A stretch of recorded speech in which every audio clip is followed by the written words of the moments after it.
শহীদ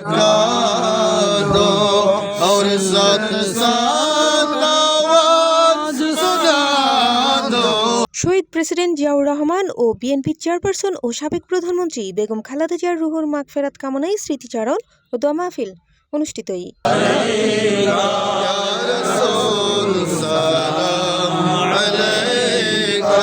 জানুয়ারি 5 তারিখ সোমবার শহীদ জিয়া স্মৃতি সংসদ চরকিদিরপুর পূর্ব কালুরঘাট শাখার আয়োজনে নবাব আলী চৌধুরী বাড়িতে দোয়া মাহফিল অনুষ্ঠিত হয়।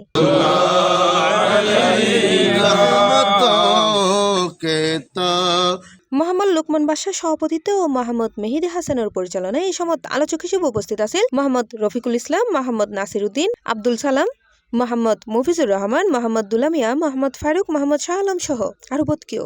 আজকে আমরা সবাই সমবেত হয়েছি, ফাতিহা হয়েছে, দুরূদ সালাম মিলাদ কিয়াম হয়েছে, দোয়া দিয়ে শুরু করব। আলহামদুলিল্লাহ।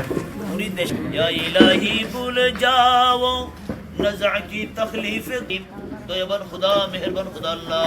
C plus TV, Chittagong.